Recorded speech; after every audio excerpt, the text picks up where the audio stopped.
It's the final word with Adam Collins, Geoff Lemon, and our IPL correspondent, Glenn Maxwell, who joins us today from Ahmedabad, having been in Mumbai the last time that we talked. Obviously, it's been an incredibly strange week in the environment you've been in, Maxi, and a tragic week outside the bubble. But to begin, how are you going and how's it been over the last few days as the world's changed pretty quickly?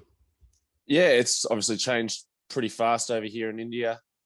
We've been pretty sheltered by it, to be honest, being in the bubble. We don't really get exposed to it too much. So it's basically just been moving straight into the hotel, trying to stick to, I suppose, as the franchise is business as usual, stick to playing your sport and try, I suppose, to bring some entertainment and some sort of excitement, I suppose, and joy into people's lives. So we talked about this last week, didn't we? The idea that there's option A, which is the competition ends, and I suppose the decision was made for that not to happen a week and a half ago, or option B, to continue. How have you personally grappled with that as we've gone from it being terrible to being catastrophic? Yeah, I suppose from my point of view, as we've talked about, I'm very lucky to have a support network here with my fiance being here. There's obviously high risk if you do decide to leave because you're going outside of the bubble. Yeah. And there's the other thing where you're probably not going to be allowed back in Australia anyway. So there's actually it's such a hard thing to actually leave the bubble and make that decision because there's nowhere you can really go. And I suppose unless you go to a different country and stay there for a while, that could be our only other option. But at the moment, the BCCI have I suppose assured us that the tournament's going to go ahead, and I mean they'll do everything they can to make sure that every player, staff, and commentator, whoever it is going to make sure that they get home and the tournament's not over until they're safely at home. So, Glenn, a couple of your teammates did try to get home in Kane Richardson and Adam Zampa, found themselves in a pretty bad situation, having left the bubble and then getting stuck in Mumbai and all the rest of it. How closely in contact were you with them and following what was going on with those two?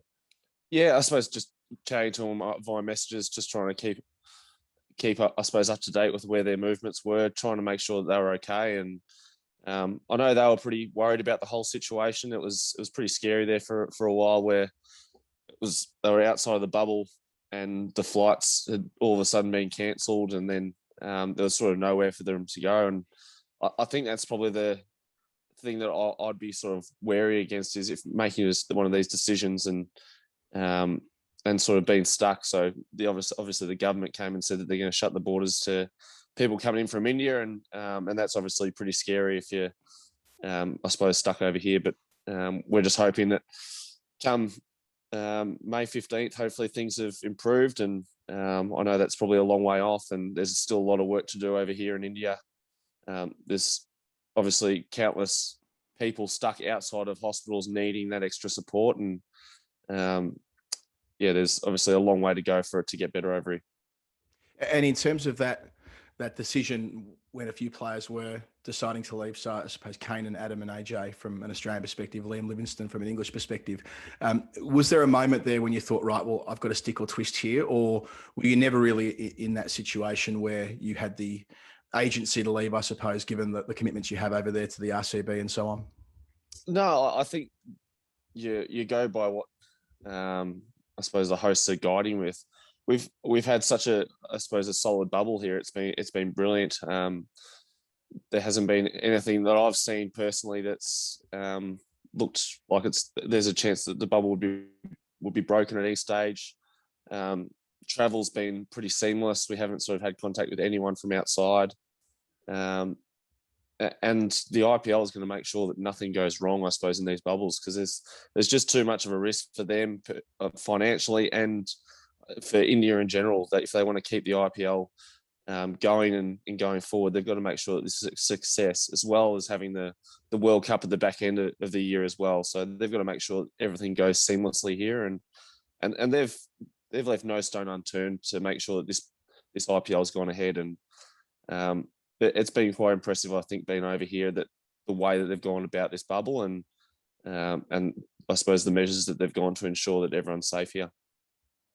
I guess in terms of it continuing, you're kind of in a position where there's almost no point stopping the tournament. Like, cricket's not important, obviously, and it doesn't matter compared to what's happening outside, but it's hard to see what there would be to gain out of calling it off versus, at least having something on TV each night that people can do when they're stuck at home, when they're trying to avoid going out, or giving people a reason to not go out, I suppose, because they can, at least people who have access to the game can watch it at night. There doesn't seem to be much benefit in cancelling it, aside from the fact that it's a weird clash to have entertainment going on at the same time as grief and death. I 100% agree. And I think we look back just as close back to last year and how much joy having AFL footy on while all this was going. Everyone's locked down, everyone's stuck away from their families and sort of separated by state.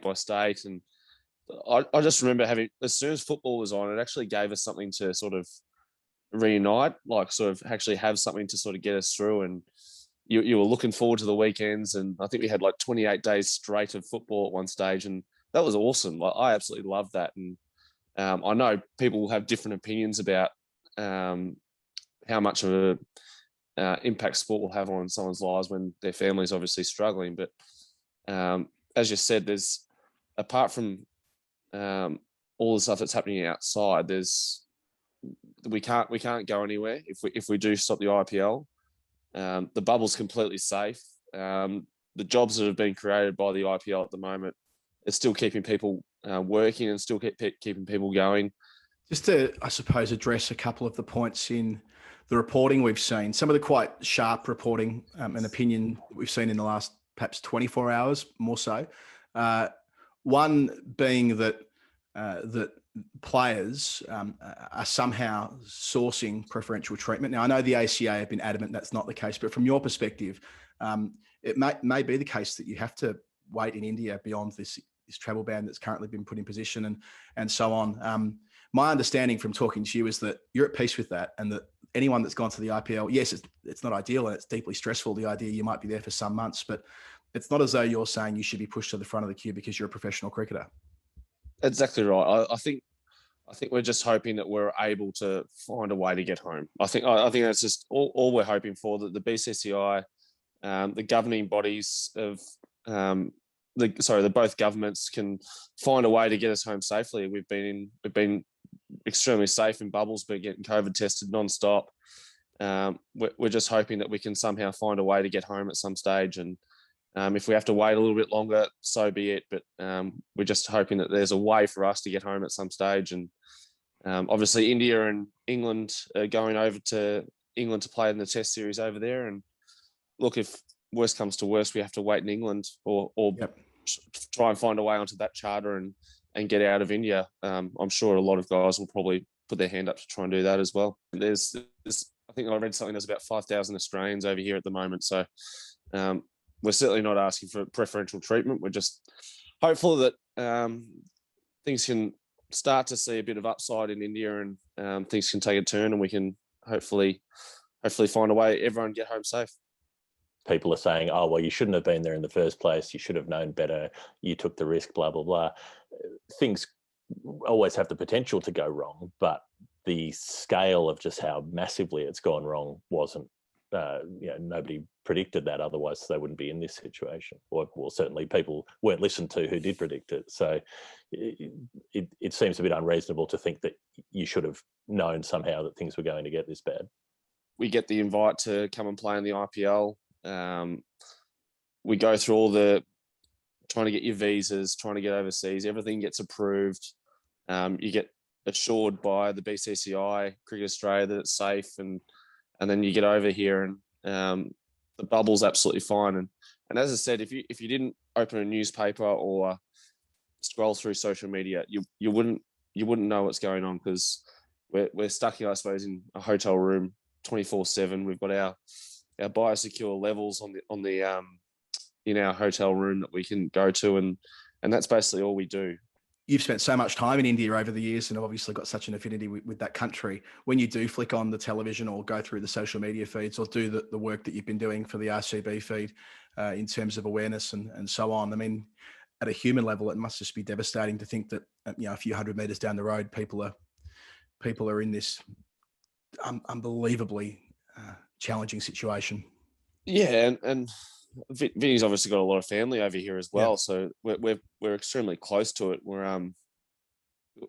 We knew it was getting bad. I think when we came over here, we knew it was going to be quite tight lockdown, and it's. I think when you do turn the TV on and you just see the news channels just 24/7 about it, it's so confronting. It's so confronting, and to know that's happening just everywhere around you is quite hard to swallow sometimes. And we probably thought we had it bad in Australia when we had 700 cases at one stage, and we thought that was end of the world sort of stuff. And it's nothing compared to, I suppose, what's happening over here at the moment, where there's not enough hospitals to take in these people. There's not enough supplies to actually get them through. All of your teammates have got family outside, where they'd be thinking about that rather than the game. And you've played so many IPLs where it's basically, come over and express yourself and, try to have a good time doing it, compared to what it must be like now, where the game that you're playing and the training that you're doing and so on must seem very unimportant. Yeah, so there's been a few guys that have sort of already told us that one of their or one or more of their family members has got COVID and is a bit sick at the moment. So it's certainly hitting close to home in our franchise, and